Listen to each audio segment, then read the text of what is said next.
क्या कोई भी सामान्य अधिवक्ता सुप्रीम कोर्ट में केस फाइल कर सकता है? यदि नहीं, तो क्यों? यदि हाँ, तो कैसे? स्टेट गवर्नमेंट या सेंट्रल गवर्नमेंट का कानूनी सलाहकार कौन होता है? कौन होता है first law officer of the country और कौन होता है first law officer of the state? Advocate तो हमने समझ लिया, ये कौन होते हैं सीनियर एडवोकेट? क्या है इनमें डिफरेंस? हे एवरीबॉडी, मैं हूं हर्षिता, हाजिर हूं लेकर आपके इन तमाम सवालों के जवाब। देखते रहिए पूरा ब्लॉग।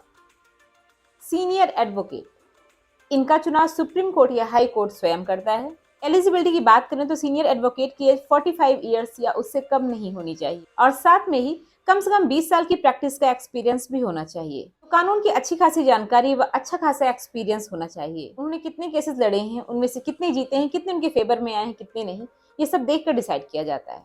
सीनियर एडवोकेट बनने पर उनका कोट, उनका गाउन सब कुछ बदल जाता है। उनके कोट के शोल्डर्स पर फ्लैप्स लग जाते हैं, दिखाएंगे कभी आपको। उनकी फीस भी बढ़ जाती है। अब हम बात करेंगे उस अधिवक्ता की जिसे सुप्रीम कोर्ट में केस फाइल करने का अधिकार प्राप्त है।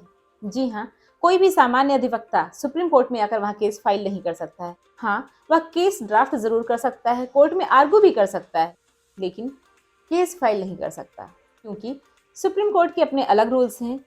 कोई भी नौसिखिया वकील या नया अधिवक्ता आकर सुप्रीम कोर्ट का वक्त जाया न करे, इसलिए एक खास पद की व्यवस्था की गई, जिसे कहते हैं एडवोकेट ऑन रिकॉर्ड, AOR।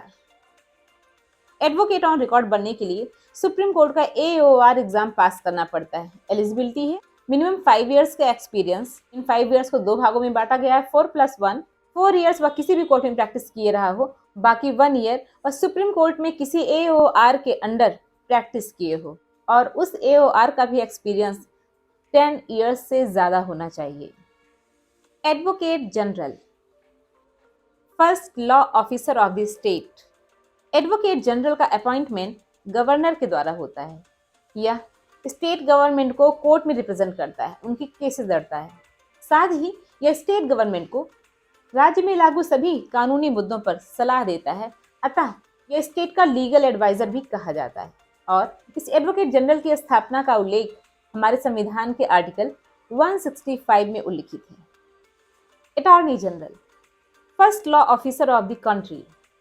जैसे स्टेट गवर्नमेंट को कोर्ट में रिप्रेजेंट करता है advocate general, the same way central government को कोर्ट में रिप्रेजेंट करता है अटॉर्नी जनरल।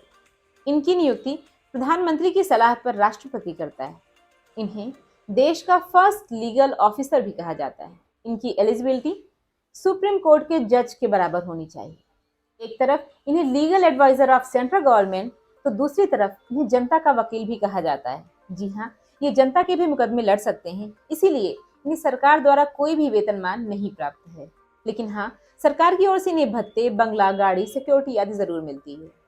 और संसद के किसी भी सदन का सदस्य न होने के बावजूद ये संसद के दोनों सदनों में अपनी बात रख सकते हैं, अपनी सरकार का पक्ष रख सकते हैं, बशर्ते यह किसी भी सदन में मतदान नहीं कर सकते।